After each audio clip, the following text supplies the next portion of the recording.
Hey, Coach PBJ. I am Paula Birch Jackson, and I am super excited on today to let you know that I have decided to relaunch my podcast, This Game Called Life, a mindset makeover with Coach PBJ. Now, I was doing my podcast faithfully for one point, and then, oh my God, I stopped because life began to life. And let me tell you, the biggest thing that I did that knocked me off track was start listening to outside noises. People telling me what I should be doing. Didn't like the name, This Game Called Life. So I began to question myself. I began to doubt myself. And I began to lose my confidence. Start second guessing myself. And then the more I did that, the worse it got. The more I thought about it, the more it happened. I kept rethinking what God had told me to do. And so I began to become overwhelmed. And I would show up every now and then and do a little video here and there. But when I tell you, just getting up the courage to do those videos, baby, the challenge was real.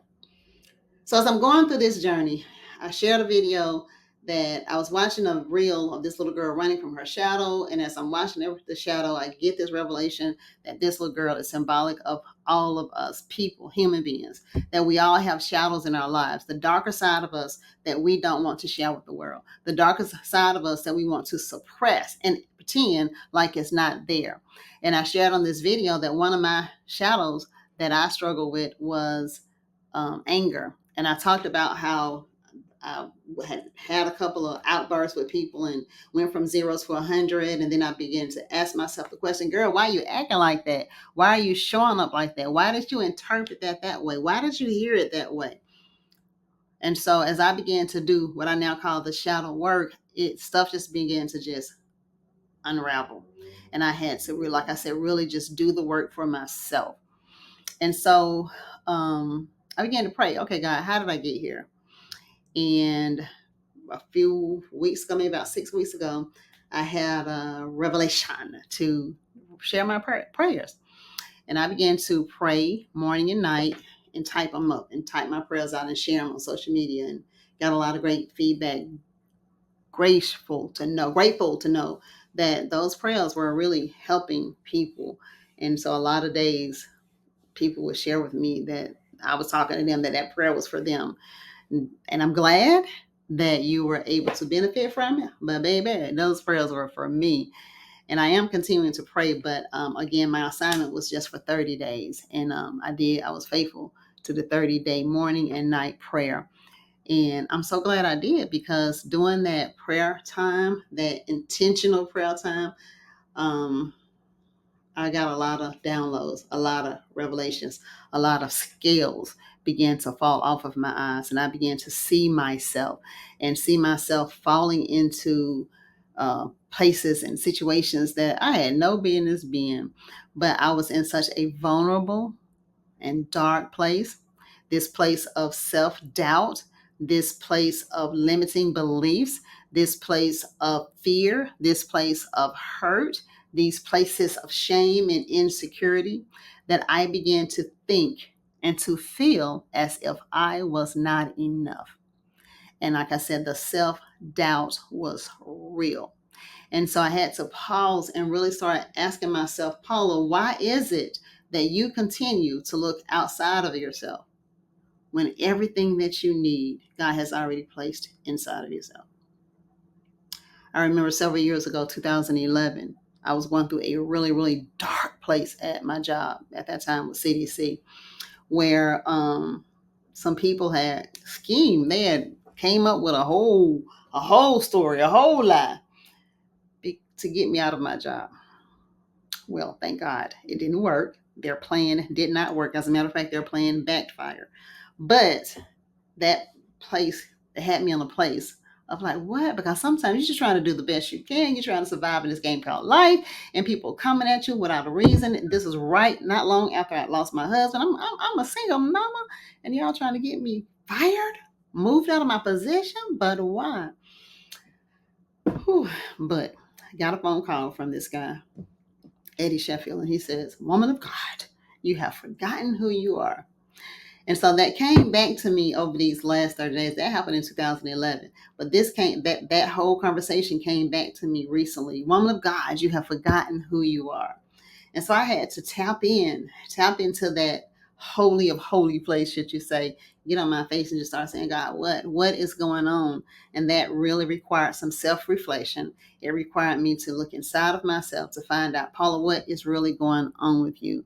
Asking myself the questions, why? Why did you think that thought?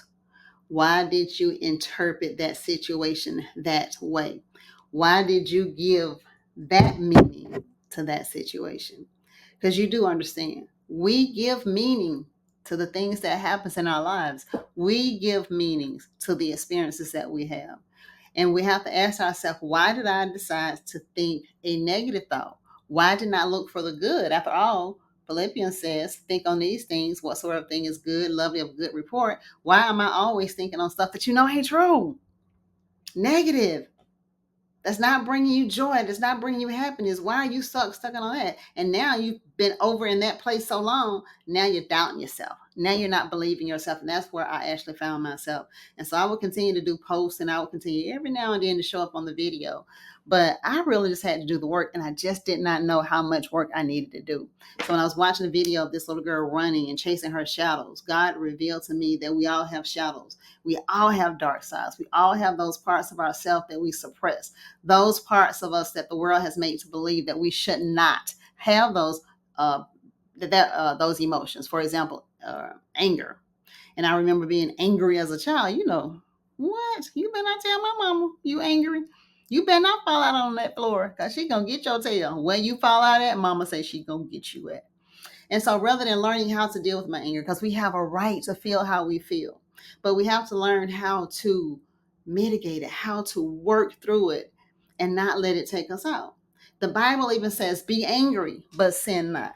So for the last few weeks, I'm like, I know what my shadow is. And my shadow is rooted in anger. My shadow is rooted in anger.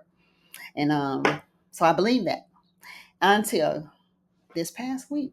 As a matter of fact, 2 days ago, Monday, I went to Punta Cana a week ago with my son and his wife and their friends, grandbaby, my daughter, and we was hanging out there for about 7 days, 6, 7 days.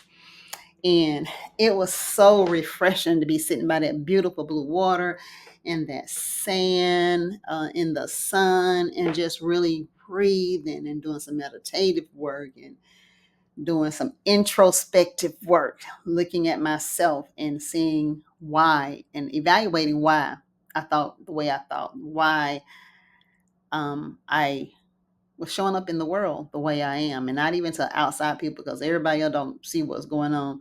But why was I showing up the way I was showing up for me? And I wasn't. And so again, the self-doubt, the struggle was real and it was very, very costly. Only to, in all honesty, a lot of the things I embarked in because I'm reaching outside of myself for help. I'm getting different coaches. I'm getting different therapies. I'm doing all of this stuff, looking for answers that God had already placed inside of me. Thank God for my therapist, uh, Miss Washington, because she definitely helped me to really think through some of my thought patterns and to deal with some of the stuff that I was dealing with. And so as I'm going through this process, I was on the beach and I'm reading a book called um, the what is it called? The Power of the Subconscious Mind. And so the book is really, really good. And I say this too. I always say, what you think about, you bring about. The Bible even says, as a man thinks in his heart, so is he. And so as you're meditating on that subconscious mind, the stuff that we're feeding our subconscious mind is showing up in our life. Our subconscious mind don't know how to tell when you're playing, when you're fake, but whatever you're constantly feeding yourself is going to show up in your life one way or the other.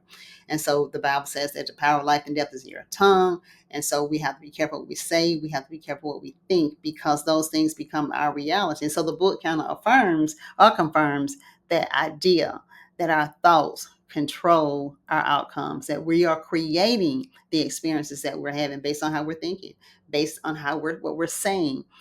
of the words that comes out of my mouth. So I'm doing the work, ask God to reveal to me, why do I keep finding myself falling into these little low places? Um, and He began to help me chase those shadows. And I had a massage on Monday. And when I go into the spa, the young lady who greeted me, she asked me to pick a design off the wall. And so when I was there, I kind of picked two. And so I said, I'm going with this one. And then she was like, it's like she got an oomph in her spirit because she was getting ready to unfold it. And she did like that. And then she says, are you sure of that one? I said, you know what? No, let's go with that one. And I changed it to the other one. And then this lady, she don't know me. First time ever seeing her, had not even seen her on the island. At the resort. That was my first time seeing her when I went to get the spa.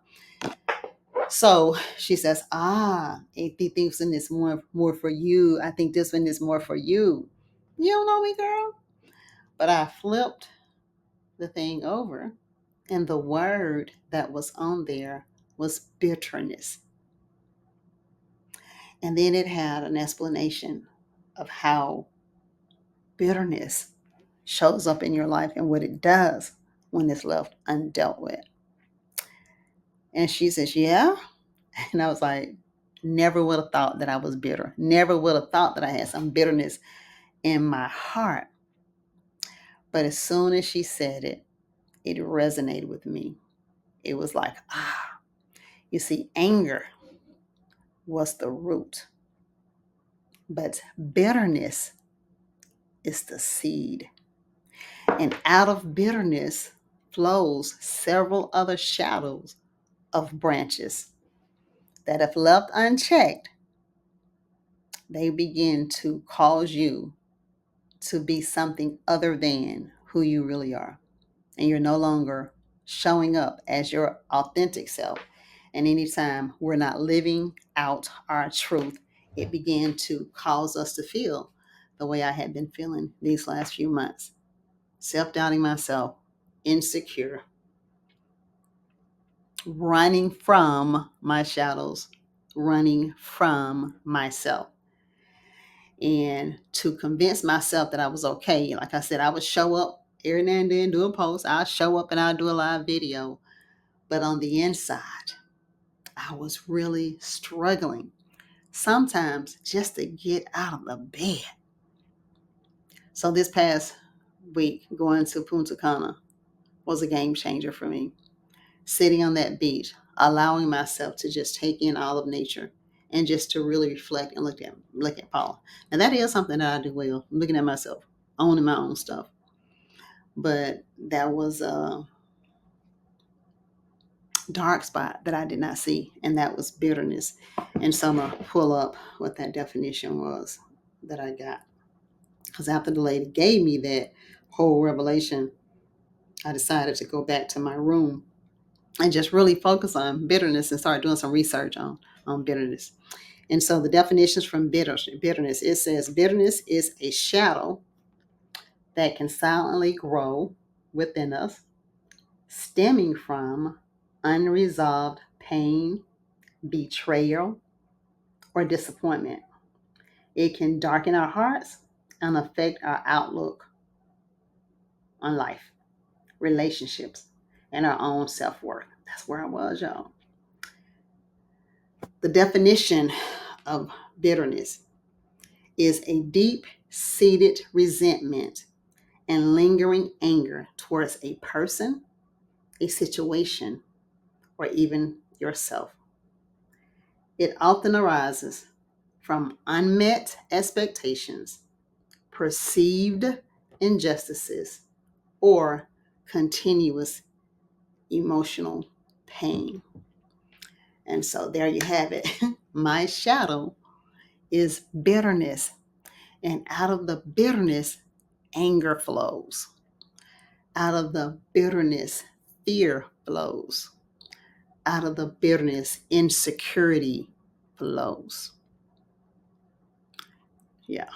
And so I had to really process that But I mean, as soon as I got that revelation, I literally felt like a weight lifted because now I know which shadow to chase. So I'm chasing the shadow of bitterness. And so when you're doing shadow work, it requires you to do journaling. And so I've been journaling. It's a long road to my recovery from this bitterness because when I tell you, it goes all the way back to some stories that I've talked about my whole entire life. And I will say that I'm okay. I even had conversations. For example, I shared this one. Growing up, I was loved making A's. So I was a straight A student. And I remember grade school now, running home one day with my report card because I'd always be so happy to share my report card. And that report card, I made all A's. And when I handed it to my mom, she says, that's good.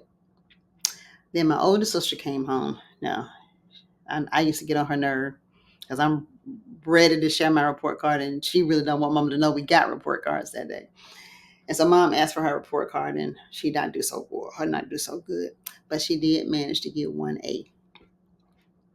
And I remember my mom making a huge big deal out of my sister's 1A.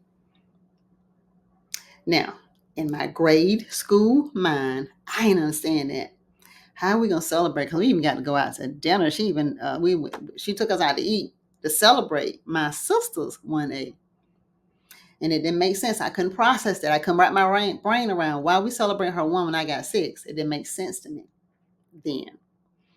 And so my feeling was hurt. I was devastated. So the next day, seeking that validation that my sister got, I went to school and I decided that I was going to get an F. I wasn't going to do no work. I didn't. I was just acting up in class, something that I've never done because I wanted a bad grade. It was the next day, y'all. And so the teacher, realizing that that's not me and something was going on, she wrote a deficiency and she sent me home. Y'all know what a deficiency, they're just like parents know, this girl tripping, she ain't doing her work, she ain't behaving, to pull the parents in right away before the issue becomes a big one. And so I remember running home with that little deficiency in my head. I was so excited. I don't know why. So when I got there, I said, "Hey, Mom, look." And Mom read the deficiency. And she says, "Gal, you know better." And that was it. And I remember going into my closet in my room and I cried like a baby. But then I made up my mind. I don't care. I like getting A's. So at that point, I decided I'm not getting an A's from my mom. I'm getting an A for myself. So I went back to getting my good grades. But the sting of that experience remained. And I'm talking well into my 40. I am 58, still telling this story, but from a different vantage point now.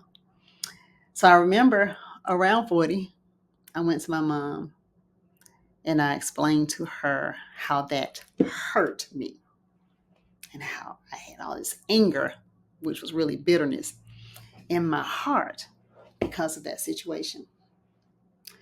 And my mom says, "Well, what did you want me to do? Spank you? You wanted a whipping?" Of course, I didn't want a whipping. I wanted that validation. I wanted that attention. I was a child. And so my mom explained to me that her method of operation back then was to give as much positive affirmation to my older sister because she felt like she needed it. And she felt like I was self-sufficient, that I didn't need it.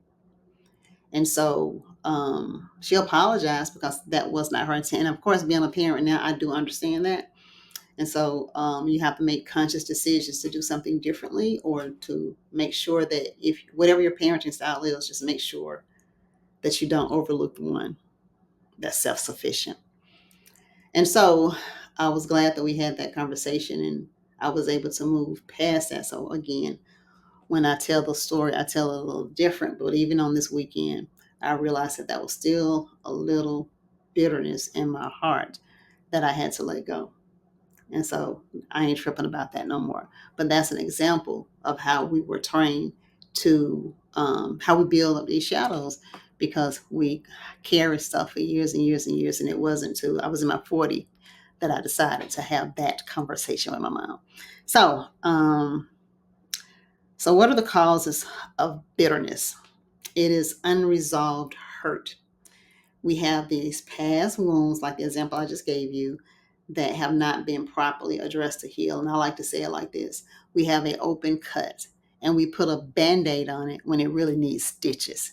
When we really need to go back and put some disinfectant in it, put some whatever you put into open wounds and stitch that sucker up, close it up so it can never be opened again. Because if you put a band aid on it, it may be well, but eventually you make the wrong move and it's going to what? Start bleeding all over again. And that's what we do sometimes in situations. Rather than us dealing with those hurts, we put band-aids on them. And then when something triggers us, that wound opens back up again. And now you're bleeding your emotions all over the place. So number one is unresolved hurts. We got to deal with those hurts. Number two is unforgiveness. Unforgiveness is holding on to grudges and refusing to let them go. Now, unforgiveness for me, is tricky because we can say with our mouth, I forgive you. And in our mind, we think we really meant it. But then again, there's a trigger, something what happened, and we put that whole situation comes back up again. Now people will say this, I'll forgive you, but I'm not going to forget. Why are you holding on to it? Why don't you want to forget? Because as long as you're holding on to it, it's going to be there. Then it's going to show up again. So forgiving means to really just let it go. It happened. Can't go back and do a re-over. Life was not written in pencil, so we cannot erase the mistakes, the bad experiences of our past. So we have to start right here where we are today and just let it go, right? And it's not to let the person who hurt you off the hook, but it's for me to get out the hook myself. So I said the causes unresolved hurt, unforgiveness, unmet expectations. That is feeling let down by people, circumstances that did not meet your hopes or standard. And I think that was a big one for me. And the funny thing about that one is I pride myself on saying, you don't set expectation for other people, because when expectation and reality don't match, you have conflict. And so that's where I found myself having unexpected, what it says, feelings of being let down. Now, I to say that we cannot have expectations for others is not a realistic thing. It can be realistic in different situations. Like I can't say that my husband's gonna clean up the way I clean up. That's an unrealistic expectation that I can't put on him or whatever. That's just a example. But if I pay for a service, then I expect for you to deliver on what I paid you for, right? And when that does not happen, especially when the people feel like they don't have to deliver, because sometimes our heads get a little bit too big and people feel like they don't have to deliver on what you paid for, then that is an unmet expectation. Your hope has been gone. Also for me, a lot of church hurt. A lot of things happen. And people will say you need to move back from church, and they'll say, well, you go to work you still go to work and you got hurt on your job. And for me, you're right, I do. However, the same people who in church work at my job too. They go to work too. It's still the same people professing faith, living one thing and then doing something else. So the hope of people showing up to be who they say they are and then they're not, that's what creates more bitterness. I just didn't know that it was bitterness when they're not living up to their own standards, when their life does not match their lips. I used to say the salt shaking Christians with the flashlight religions. We're saying one thing, but we're doing something else. And so for me, that caused some bitterness to build up in my heart that I am now working through. And so then comparing oneself to others, leading to feelings of inadequacy or resentment. And sometimes when we compare ourselves, sometimes you compare yourself to people and you got yourself up here. The Bible says don't think too highly of yourself. But sometimes you compare yourself to people and you got yourself way too low. The answer for that, do you just be yourself? Can't ask no more for that. So, as this woman of living faith, I'm just so grateful that I had an ear to hear what the Spirit of the Lord was saying to me. I'm so grateful that I began to do the work, the shadow work, so that I can show up in the world the way I want to show. Having shadows does not mean we act like our emotions are not there. They are there. But doing the work helps me not to hide it anymore. Help me to embrace it. And now that I've had several opportunities to go from 0 to 100 since I started doing this shadow work. But since I've been doing it, immediately I notice what the trigger is, and I can now handle that situation from a different viewpoint. And that has been the best thing for me. But I'm so excited that I know the seed of my anger is bitterness. And now I'm working through all of my bitterness with the help of God. I've given you guys a couple of scriptures as I was going through here. And so this is Coach PBJ with this game called Life, a mindset makeover. And so the whole way I'm making over my mind is I'm choosing to look at my shadows differently. I'm choosing to see life differently. I'm choosing to embrace all of me, because with the shadow work, you have to chase it, you have to face it, and then you have to embrace it, because it's a natural part of who I am. Anger is a natural part of who I am. Bitterness is natural to get that way, but we can't stay that way. So we have to do the work so that we can learn how to control it and become our true, authentic self, so that we can show up in this world the way we were meant to show up. And that is as love, joy, peace, and happiness. That's who I am. So I will see you guys on the next episode of season 4, this game called Life. And again, our focus this month will be women of living faith. Make it a great day. I am Coach PBJ signing off. Bye-bye.